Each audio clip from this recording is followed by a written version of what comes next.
You're listening to Brainwork Framework, a business and marketing podcast, brought to you by focus-biz.com.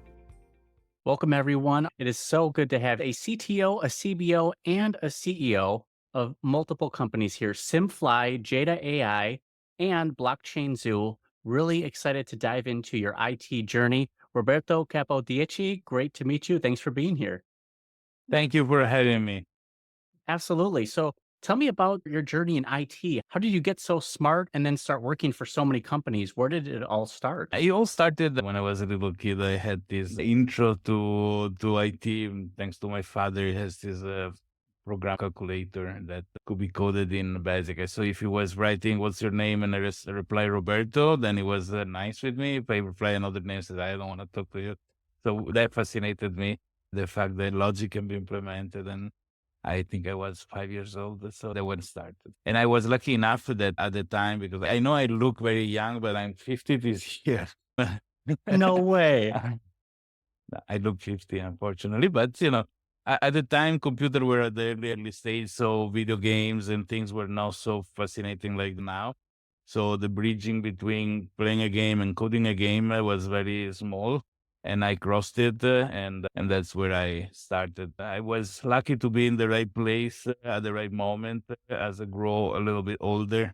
There was a shop in my town, not far from my home, when I was 8 years old, the first shop in the city that was selling computers, and they didn't know how to fix them, but I could go there, put my hands on them, and then the computer would work. So I got my first job after school, going fixing computer at age of 8. Then I getting hired in another shop when I was 10. Wow, that's incredible. So early on, you discovered this passion. You were just absolutely fascinated by this technology and you wanted to learn and you were ambitious and you decided, I'm going to take some action. And being 8 years old, helping in a computer store or a place where they didn't even know how to fix computers, that's pretty incredible. Now, fast forward a bit with like schooling. Did you follow an IT career path? You mentioned more about being in the right place at the right time. How does that come into play here?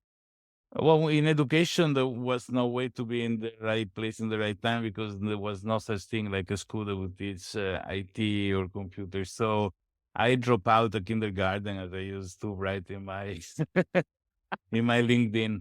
Truth is that, I was sneaking in. I dropped the school because I started a business when I was 14 with the authorization of the Court of Minors because I was underage, and it became a full-time thing. So I started working well.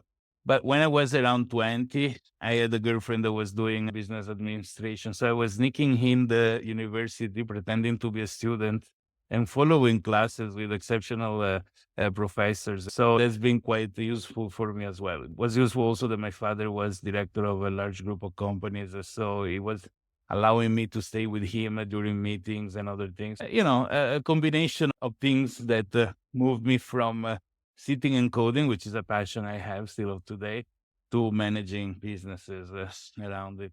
That is incredible. Now, for someone like yourself, it seems like your family is pretty well to do. You're well off financially, but you weren't just happy just sitting around and not learning anything. You wanted to grow, you wanted to learn. Yeah, that's another interesting point. My parents were not really getting along very well, but at the time you could not consider divorce. So they were still co-living the same house, but not really talking to each other. And as a little kid means that if my father said no, my mother would say yes, and vice versa. So until one day, I think I was about 7, they must have spoken to each other and agreed to say no together, and that changed my life. So I needed to do something to keep my lifestyle as it was. So I started setting up small shops. If I was in the US, I would have had lemonade stand, to say, but to start selling my used toys, making promotion. So it really moved my need to produce an income in order for me to be able to afford what I was before given. It's been an interesting set of events that came all together. Well, it sounds very familiar to American households with the divorce and parents not talking. Yes and no. It happens. I think that's just human nature and how things happen. And you mentioned all these companies that you're working with. Can you tell me more about what it is that you're doing in those companies and what they do? I see one is a flight simulator for enthusiasts, blockchain technology. I don't even know what AGI stands for. Tell me all about it.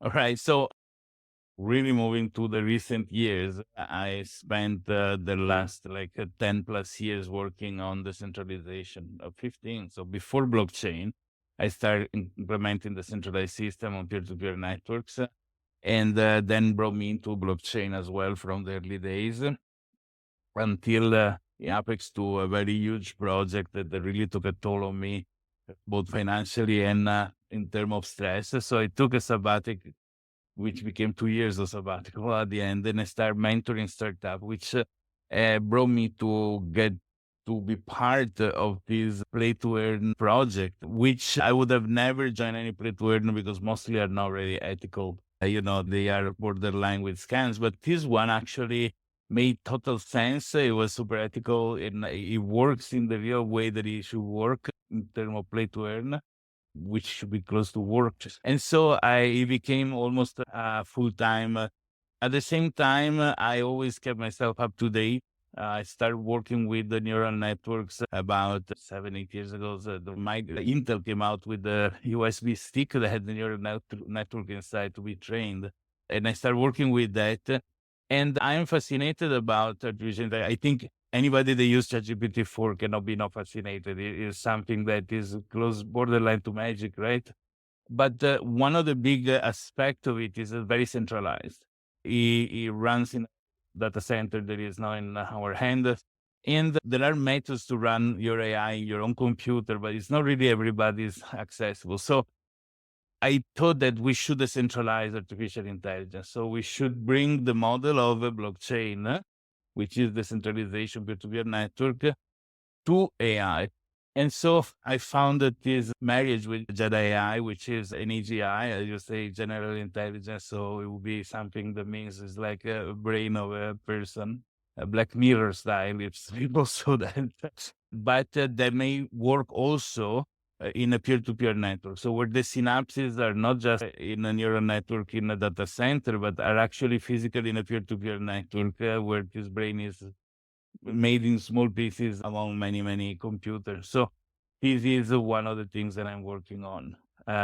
Blockchain Zoo is the company where I took the sabbatical from, where there is this project of a new layer one model. So very difficult words for the normal people, but practically is a system to the centralized application, which I'm applying to these other things that is much more advanced. That's so exciting. One of the best things about early technology is the adaptation period and figuring out how we want to use it. There's so many different use cases.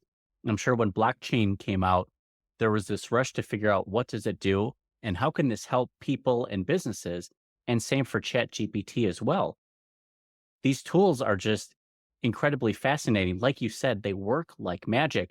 And from someone who is a coder themselves, to hear you say it works like magic makes me feel a lot better that I don't understand how it all works. It just is magic, right? Even people at the OpenAI, at the ChatGPT company, knows very much what's happening there, which is scary in a way because there are a lot of ethical and philosophical questions that are raised. I had myself a very weird experience with ChatGPT, very, very borderline to going like, whoa. And it is something that made me really think. So I deepened my study into the mechanics, but there is not really an explanation for things still of today. There is the logic of trading, there is the logic of how it works, but hardly there is a full explanation on why certain things happen, which is an interesting thing, I think. Wow, that is absolutely fascinating. I love technology. It's incredible, but I'm more of an end user. I don't know the inner workings of how things work. But I love use cases and trying to apply technology to either people or businesses. This feels like another revolution. This is like a technology revolution with the advancement Yeah. of all these tools. Unfortunately, not all humans go to the same speed. So when certain people innovate on one side, the rest of the population of the planet take a long time to catch up. Mostly when it becomes a matter of regulation and governments, because that's are the slowest correctly, because they have a lot of work to do to assure that what they do is proper, right? But if you think simple things about education, when I was a little kid, either you have an encyclopedia at home, if you were a little bit wealthier, or you have an uncle that knows all of the answers, or you go to school where the teacher is going to tell you about something. Today, knowledge is at the really fingertip of every person. So you want to know whatever you know. And the paradigm of education should be completely shifted if you think about it.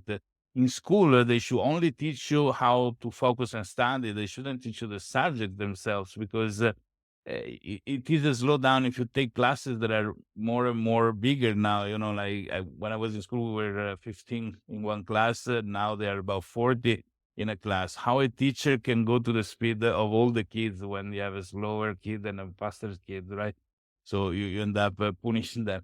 Artificial intelligence will customize lessons to each kid, based on their interest. Somebody like soccer, I can teach you math using soccer, rather than I can teach another kid that like to dance, math through dance, for example. I mean, and geography and history and everything.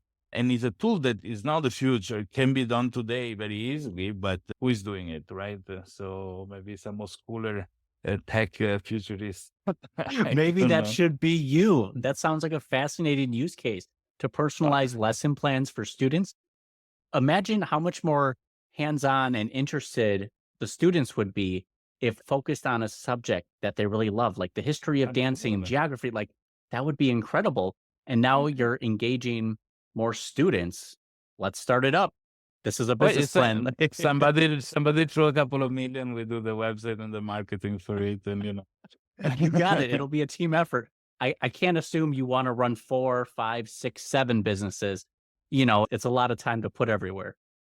Well, ask Elon Musk how he does, right? I think delegating and trusting the right people is a key element. In fact, that's one of the elements that maybe artificial intelligence cannot teach us, but the experience in life can. Understanding who is somebody we can trust, understanding when somebody is an ethical person rather than not, which are difficult, because usually people that is very creative trust everybody because they don't want to have filters in their things, so they're most susceptible to be scammed, to be victim of people taking advantage of them. So yeah, probably we should have this small gadget, this small mobile app that tells, oh, avoid that person. Oh yeah, there's a good guy. My mom was this application. I can bring home 20 girls, she's a 9, and marry her. No. She had this capacity of, even for business, when she met people at the business, don't know. She's like, Mom, what you're telling this guy's amazing. Comes out 2 years later that the guy was stealing. So she could see people. Well, that's a capacity that I unfortunately haven't developed. It would be No, very but useful. that sounds very useful. I was just speaking with a colleague a couple of weeks ago about how can AI be used to benefit the elderly. And we talked about what if there was a program on your phone that could scan for known spam numbers or emails or offers or links that could warn you saying, this seems like a scam. Make sure you trust it, in a way to prevent some of the scamming that's been happening. But something that you mentioned in general is what AI can teach us. Now, if we have this tool at our fingertips that can answer almost any question ever, what should we be teaching in school? Is it critical thinking? What should we teach? Oh, yeah, I think we need to pay attention to use everything as a tool, as an instrument, and not as an end, right? Because whenever we find an end in one of those technologies, we are in trouble. It is social media, which people get addicted to. Everything is an instrument to go to an end. The end is something we need to decide. Then we find the right tools to get there, right? So I think that's one of the things that we should educate the kids about, from like, you have a fortune of possibilities that your generation didn't have. Probably they had others, I don't know, but use the tools to go where you want. And you see, at 4 years old, 5 years old, I knew I wanted to be this IT geeky genius, okay? And I had a brain 8, 9 over 15 years old, and it remained like that since. So it happened full of food. My brother knew want to be a psychiatrist since he was a little kid as well. My other sister, she liked dance, classic dance. But I had a friend that until the 1 week before he subscribed to university, had no idea what he wanted to do in life. And yet it was between astronomy and medicine. but now he's an amazing doctor. So does it mean that because you don't know what you want, you cannot be good at something? It is two different drives. One is the passion that you build on something. It's all unknown, right? We have so many paths we can follow, but once we follow one, we don't follow the other. And this is what I think today the opportunity, the paths to be followed are unlimited. And probably this make people more spoiled and less prone to find something exciting to do. I don't know. Right, absolutely. Yeah, there's a big shift in the motivation behind why people work and where they want to work and who they want to work with and what the subject is about. And what's great is that we do have these opportunities to shift and pivot based on career paths or what we enjoy or don't, because over time we change as people and we find different interests. And it's great that people can explore those different opportunities and continue learning. It's just about finding their passion, right? Yeah, it reminded me of two things, two interesting aspects. One, when I was, I think, 8 years old, I wrote this composition in school saying how this kid had no toys whatsoever. So he used the cap of a pen to be a rocket, to be a small car, to be whatever, right? Then he received a small toy car. And so the cap of the pen can become everything but the car because he had that.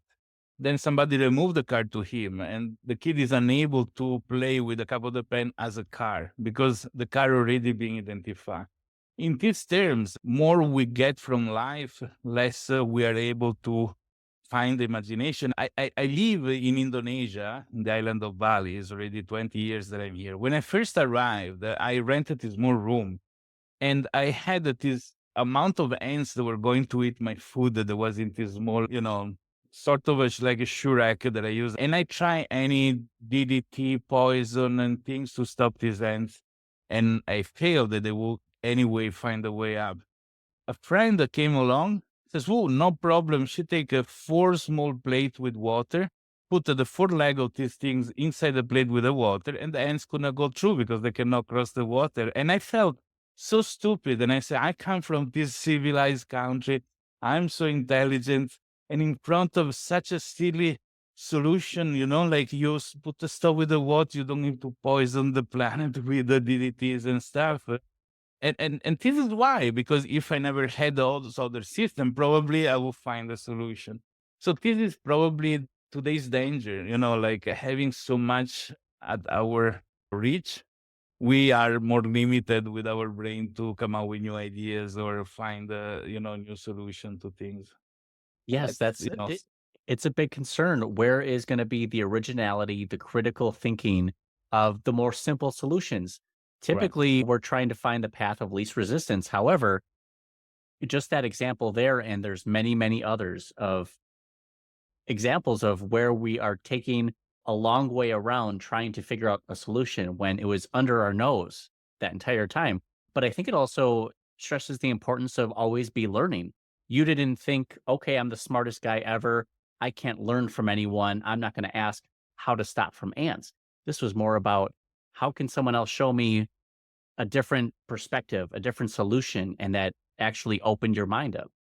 Right. Yeah, but it's a big defeat for my ego, right? I am the one finding solution where people pay me a lot of money for finding solution for them. And then I fail at these simple things. So yeah, yes, for sure. We have a lot to learn by looking at others, even where we don't want to put a penny on somebody, where there is always something to learn. Even in the negative, somebody doing a mistake can teach us not to do the same mistake. But it takes a particular approach to life to be Yeah, able to do absolutely. that. Now, with everything that you've accomplished in life, you love learning. What is something that you've learned throughout your life, your journey, that you would want to tell other entrepreneurs to either start with this or try this because you have the 40 years of experience already? What would you share with other people who are in IT or business owners, people trying to learn more? But in learning in terms of providing a solution, I think the capacity to shape shift, to pivot, as you want to say, along a business that seems to be established in many years is key because the world around us is changing fast. I remember again in my city, this photographer with the arrival of all this digital camera, asked me to set up all the digital photo retouching computers and things.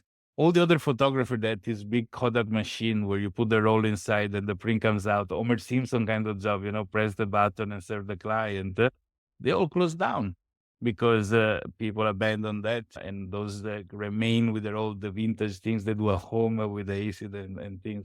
So being able to understand that the things are changing and follow suit, that's important. There are classic example, blockbusters and others. So I think that bravery is what make an entrepreneur.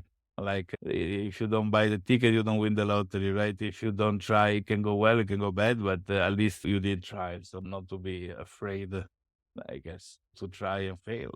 That's so important. It's never a failure. It's always a lesson, right? Yes, They say. absolutely. People focus too much on the negative outcome that could happen from something as opposed to use that as a learning lesson. You'll be happier that you at least tried it and then failed, but that's a learning opportunity for you. I'm sure you watch a lot of videos, books, podcasts. You're soaking up information as much as you can get.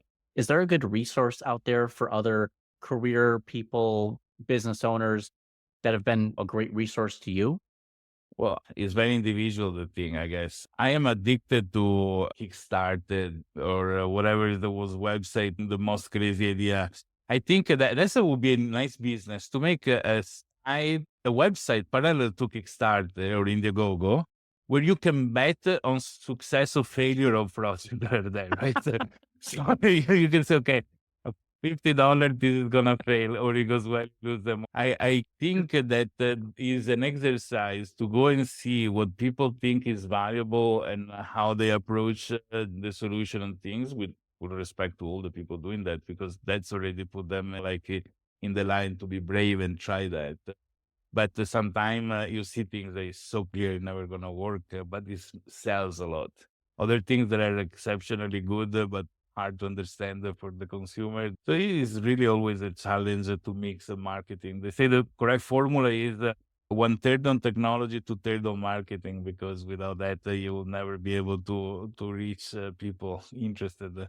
And to me, for example, this company of the flight simulator done, SimFly, as being mind-blowing. When as being presented to me, I thought it was the most stupid idea on the planet. I had to completely change my mind, learn and understand, and it is incredible. So niches are exceptional places to tap in order to find people that invest in some ideas, in projects and things. Big and wealthy niches are even more so. That one is the case for it. Well, that's fantastic. Kickstarter is a great place to go check out some new technology and see what's coming up. And I love the marriage between the two. You want to put Kickstarter like capitalism, new ideas, mix capitalism with gambling. You have the best selling American idea ever. Those are the two most famous things that we love here. Yeah, and I think sometimes one thing that I love about the internet and all these things, I was watching YouTube that there is the cat that sings, that talks, the guy that makes the music, then the other girl with the violin, and slowly composing a full orchestra, fantastic song, right? People take a mix and mash, and this can be done also with project and ideas. So copying one-to-one is really not bad. Looking, mixing, having an idea, improving, and that's something that should be open and okay. So this patent world is a very particular danger area that limit the progress, evolution of ideas and technology.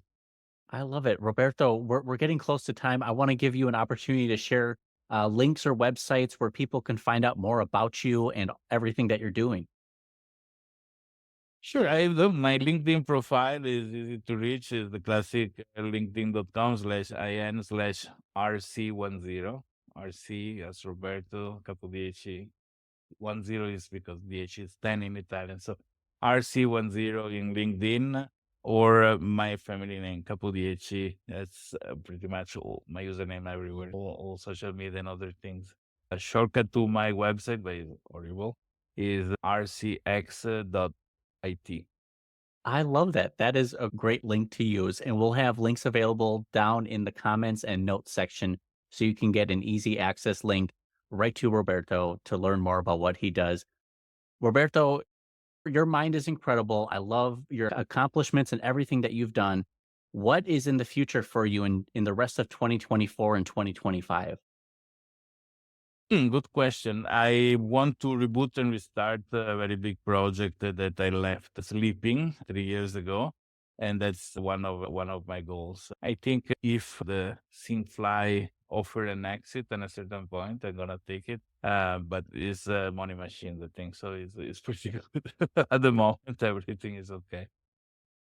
That is fantastic. Roberto, are there any last thoughts or any last comments you want to share with the audience that is listening to this? I would say just take it easy, take chances in life. Don't bet on your own business and things more than you can lose, because this is exactly what it is, a bet. And if things goes well, I love when people reinvest the income in a business to make it grow rather than taking financing or taking investment, because that's the proof that things are working. Make the planet a better place for everybody. That's the mission. Roberto, I want to give you a big hug, man. You are the absolute best person.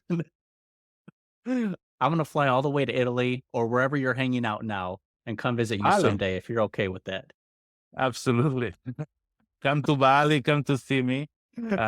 Bali is a fantastic destination. People come from everywhere in the world, so why not? Perfect. Well, Roberto, thank you so much for joining us on this episode. Again, we'll have all the links down in the description. Congratulations on all of your current success and all your future success. We wish all the best for you. Thank you very much, and thank you for having me.